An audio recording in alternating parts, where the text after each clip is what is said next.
నేను ఒక రీల్ చూశానండి. అది ఒక 40 లక్షల మంది నుంచి కోటి మంది దాకా దాన్ని చూసేశారు. చాలా ముచ్చటేసింది. ఏ రీల్ అది మొత్తం చూద్దామని చెప్పి చూశాను. ఒకటేదో క్రీమ్ పూశారు. ఆ క్రీమ్ పూసిన తర్వాత ఇలా వాష్ చేసేసుకున్నారు. 7 రోజులు అలా పెట్టుకుంటూ పోయారు. ఆ రీల్ అంతా చూపిస్తున్నారు. Day 1, day 2, day 3, day 4, day 5, day 6, day 7 అని. అలా పెట్టంగానే వాళ్ళకి ఆ తర్వాత ఫోటోగ్రాఫ్స్ చూపించారు. ఆ తర్వాత వాళ్ళ గ్లో అనేది చూపించారు. చాలా బ్రహ్మాండంగా అనిపించింది. నాకే ముచ్చటేసింది. అసలు 7 రోజుల్లో 10 రోజుల్లో అలా మనకి వచ్చేస్తుందా అని ఆలోచించాను. కానీ మనకి ఇక్కడ గమనించాల్సిన అవసరం ఉంటుంది. 10 రోజుల తర్వాత వచ్చే రిజల్ట్ వేరు, మనకి నెల తర్వాత వచ్చే రిజల్ట్ వేరు. అసలు ఎందుకు ఇవన్నీ వీడియోస్ అన్ని వైరల్ అవుతున్నాయి? ఎవరు పడితే వాళ్ళు అది చూపించేస్తున్నారు. ఆ 10 రోజులకి సరిపోతుందా?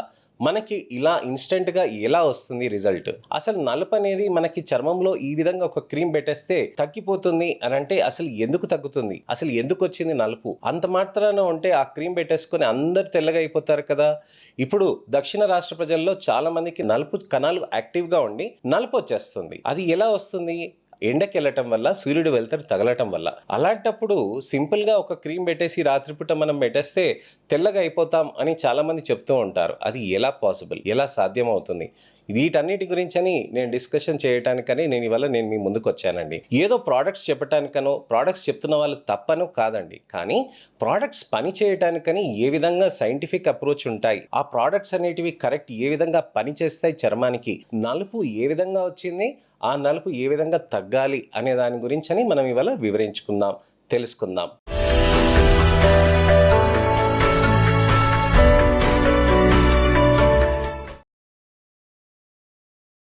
నేను మీ doctor Raj Kirit, Celeste skin laser and hair clinic, Jubilee Hills, LB Nagar, Kokapet మరియు సన్ సిటీలో chief and founder, senior dermatologist and hair transplant సర్జన్గా ప్రాక్టీస్ చేస్తున్నాను. చాలా మంది ఇలాంటి రీల్స్ అన్నీ చేస్తున్నారండి. ఇన్ఫ్లుయెన్సర్స్ అనేవాళ్ళు చాలా మంచిగా ఇన్ఫ్లుయెన్స్ చేస్తున్నారు. స్కిన్ కేర్ని ఇన్ఫ్లుయెన్స్ ఎంత చేసినా కానీ తప్పు ఒప్పులు అనేటివి ఉంటాయి.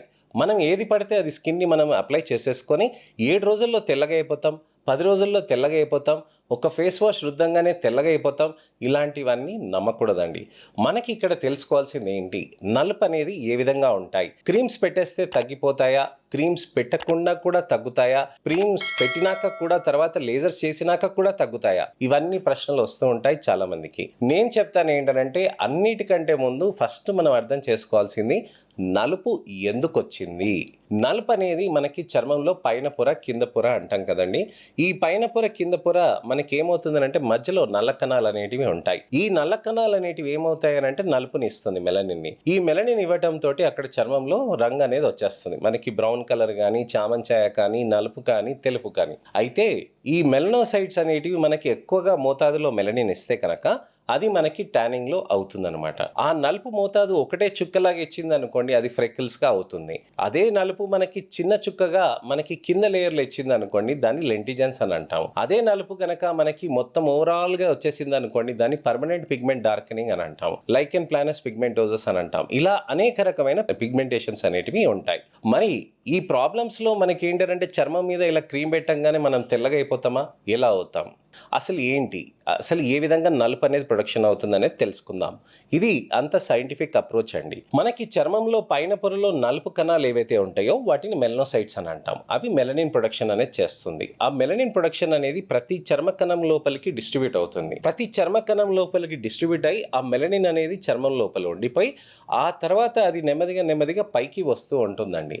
అంటే దీంట్లో ఒక 5 లేయర్స్ ఉంటాయి అన్నమాట. స్ట్రాటమ్ బాసిల్ అని, అలానే గ్రాన్యులోజమ్ అని, అలానే దానికి లూసిడమ్ అని ఉంటుందండి, అలానే మనకి కార్నియం అని ఉంటాయి. ఈ 4-5 లేయర్స్ నుంచి దాటి మనకి పైకి రావాలన్నమాట. ప్రతి కణం ఇక్కడి నుంచి నలుపుని తీసుకొని ఇలా పైకి వచ్చి ఇక్కడి నుంచి మనకి షెడ్ ఆఫ్ అయిపోయి మనకి మళ్ళీ పాత కణాలు పోయి కొత్త కణాలు వస్తాయి. అయితే ఈ పాత కణాలు ఏవైతే ఇలా పైకి వస్తుంటాయో ఆ మెలనిన్ ఏదైతే తీసుకొని అది నెమ్మదిగా ఇలా పైకి వస్తూ ఉంటుంది. ఇలా పైకి రావటంతో అది ఏమవుతుంది, ఆ నలుపు అనేది అక్కడ అల్ట్రావైలెట్ రేడియేషన్ అబ్జర్వ్ చేసేసుకొని డీనేచర్ అయిపోయి తర్వాత దానితోటి కణంతో పాటు బయటపడిపోతుంది అనమాట. ఇదంతా సమయం కావాలి అని అంటే 28 రోజులు టైం పడుతుంది. 28 రోజులు అని అంటే మనకి ఒక నెలకి వరకు మనకి ఇక్కడి నుంచి ఇక్కడ దాకా పైకి వచ్చి అక్కడ ఒక నెల వరకు ఉంటుందండి. అంటే దాదాపుగా 2 నెలలు. సో 2 నెలలు అనేది ఇలా ఎపిడర్మల్ సెల్ టర్న్ ఓవర్ అని అంటాం అనమాట. సో ఇక్కడి నుంచి ఇక్కడ దాకా కణం అనేది అక్కడ రావటానికని దాంతోపాటు నలుపు అనేది వచ్చేస్తూ ఉంటుంది అనమాట. సో ఇది ఒక 2 నెలల ప్రక్రియ.